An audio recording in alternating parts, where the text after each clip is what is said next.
መጀመሪያ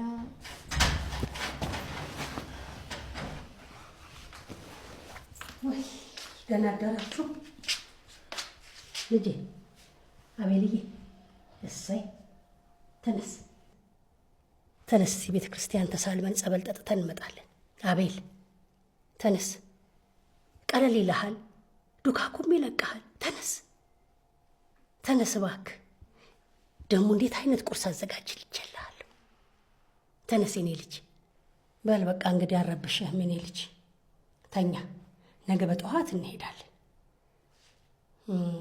አንቺ ግን ከነቃሽ ለምን መተሽ ስራ አታግዥኝም? እኔ ዝም ካልኩኝ በቃ ለጥ ነዋ።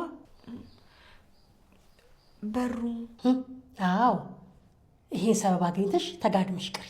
እመቤቲቱ አንቺ ምን አለብሽ? ምን አለሽ? እኔ እያለሁ እንዶ ሲያስችልሽ፣ እንዶ ሲያስችልሽ። በጣም ይቅርታ። አሁን ሁሉንም ስራ ጨራርሳለሁ። አሁንማ ምኑን ትሰሪው? እኔ ሰርቼ ጨርሼዋለሁ። ምን ትሰሪ?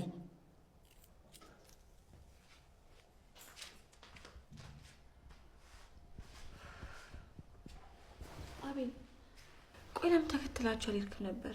አታስቢ ደህና ነኝ፣ ምንም አያስፈልገኝም። ግን አንዳንዴ የወላጅን አስተያየት መስማት በጣም አስፈላጊ ነገር ነው። አሁን እሱን ተይውና እስኪ ወደም ቀጥይልኝ። ምን ልንገርህ? ሙሉ ነገሩ።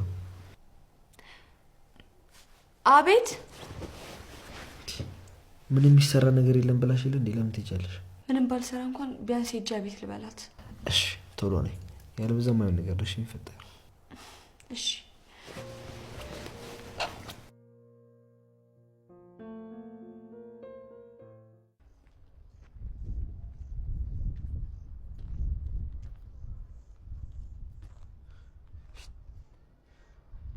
ማይረባ ለምንድን ነው ስልኬን የማያነሳው? ይሄኔ እንደዛ ጢምቢሮ ዞሮ የዞሮ ድምር አይለቀው።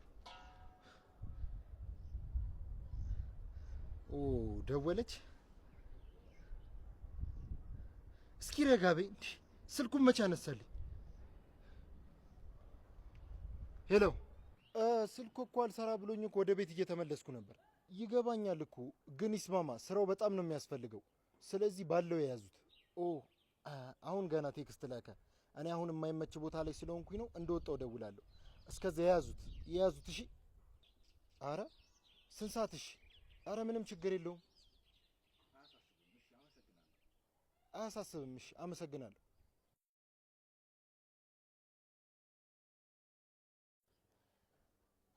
ደስ የሚል ዜና። አሁን የመጀመሪያ ደሞዙን እደውን ይከፍላል ማለት ነው። የሰውን ኪስ አራቅቶ እስካሁን እንዴት ስልክ አያነሳ? አንሳ እንጂ አቤል፣ አንሳው። ሄሎ፣ አንቺ በሰው ስልክ ምን ትሰሪያለሽ? በይ አሁን በደንብ የፈጠነ ዝግጅት እንዲያደርግ አድርጊው። እሱ አይመለከትሽ። አዎ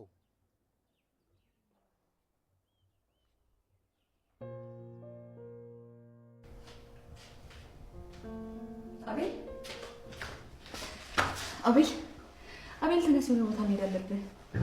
ምንድን ነው? ተነስ፣ የሆነ ቦታ ትሄዳለህ። ተነስ። የልትወስጂ? እኔ እኮ አይደለሁም የምወስድህ። እና ማን?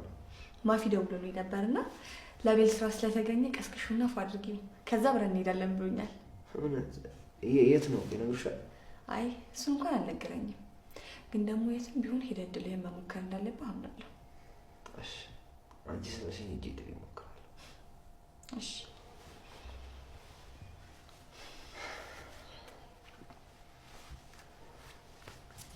የሁል ጊዜ ምኞቴ ምን እንደሆነ ታውቃለህ? ምንድን ነው? አንተ ደስተኛ ሆነ ማየት።